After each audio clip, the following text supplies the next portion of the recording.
For most people, a birthday means cake messages, photos, gifts, and people saying, "Today is your day." But some people want the exact opposite.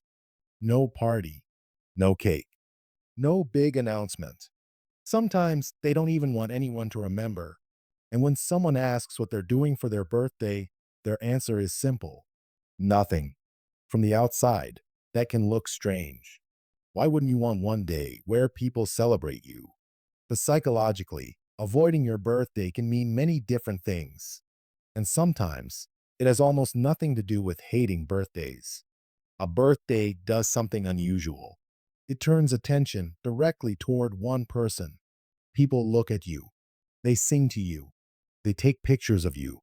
They watch you open gifts. They wait for your reaction. And for someone who feels uncomfortable being observed, that can feel less like celebration and more like pressure. Imagine 10 people staring at you while singing happy birthday. Everyone else thinks it's fun, but you're wondering where to look. How much should you smile? What should you do with your hands? Are you reacting enough? Are you reacting too much? For people who are naturally private or self conscious, being celebrated can feel strangely exposing. They may enjoy being around other people. They may even enjoy other people's birthdays. They just don't enjoy becoming the event themselves. So when they say, "Please don't make a big deal out of it," they may actually mean it. There is also an invisible script attached to birthdays. You're supposed to be happy. You're supposed to feel grateful. You're supposed to enjoy the attention. You're supposed to look excited when someone surprises you. But emotions don't follow calendars. You can wake up on your birthday and feel completely ordinary. You can feel tired, stressed, sad, distracted, or nothing at all.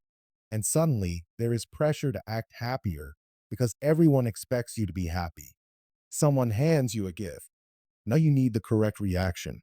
Someone organizes a surprise. Now you need to look surprised. Someone posts a long message about you. Now you feel like you should respond with the same emotional energy. For some people, avoiding the celebration is easier than performing the emotion that seems expected from them. There is another reason birthdays can feel uncomfortable. They measure your life. Most days, you don't wake up calculating your age.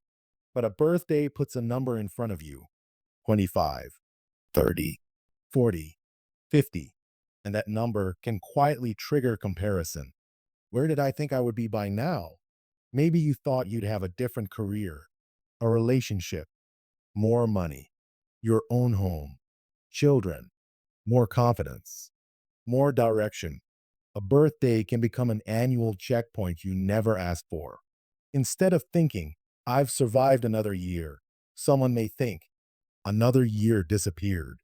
And when there is a gap between the life you imagine and the life you're actually living, birthdays can make that gap feel unusually visible. So avoiding the celebration may really be avoiding the evaluation. Sometimes the story started much earlier.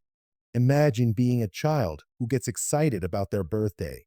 You expect people to remember. You expect something special. Maybe someone forgets. Maybe the celebration becomes an argument. Maybe important people don't show up. Maybe you watch other children receive attention you never receive. One disappointing birthday probably doesn't change someone forever, but repeated disappointment can change expectations. Eventually, expecting nothing feels safer than hoping for something, and that lesson can follow someone into adulthood. They stop telling people the date. They don't organize anything. They say birthdays aren't important. And perhaps they genuinely believe that now. But sometimes underneath that indifference is an old protective rule. If I expect nothing, I can't be disappointed. Birthdays have become strangely measurable. How many people remembered? How many messages did you get? Who posted you? Who forgot? Who called? Who only sent a generic text? Who saw the notification and said nothing? A person can be perfectly fine in the morning and then start keeping an invisible score by evening. 20 messages feel good until you remember that one specific person didn't send one. 100 people can wish you happy birthday, And somehow your brain can still focus on the person who forgot. For someone who doesn't like testing relationships this way, ignoring the birthday can feel freeing. No expectations, no scoreboard, no waiting to see who remembers, and therefore, no unnecessary evidence that someone may care less than you hoped. Not every explanation is painful. Some people genuinely dislike conventional celebrations. They don't need 20 people in a room. They don't want balloons. They don't want strangers in a restaurant clapping while a cake approaches their table.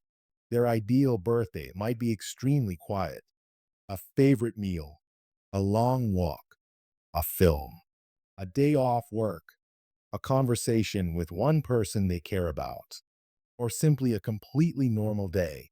To them, making something meaningful doesn't necessarily mean making it visible. And this is an important distinction. Not celebrating your birthday is not automatically the same as disliking yourself.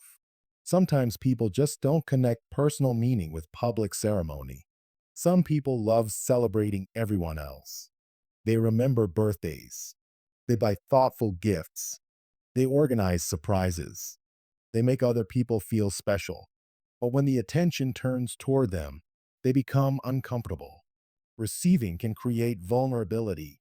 Now someone has spent time on you, money on you, thought about you, and you have to accept that care without immediately returning it. For people who are used to being independent, helpful, or emotionally self-contained, receiving attention can feel more difficult than giving it. They know exactly what to do when someone else needs something. But when people say, "Today, you don't have to do anything. This is for you," they don't know where to put themselves. A surprise party sounds wonderful to some people. To others, it sounds terrifying. Your schedule disappears. People arrive without warning. You don't know who is coming. You don't know how long it will last. And you're expected to enjoy all of it. Some people are much more comfortable when they know what to expect. So instead of risking a celebration they can't control, they eliminate the celebration completely. No birthday plans, no uncertainty, no unwanted attention, no social obligation. The day remains theirs. If someone doesn't celebrate their birthday, don't assume they're sad. Don't assume they hate themselves. And don't assume they're secretly hoping you'll throw them a surprise party anyway.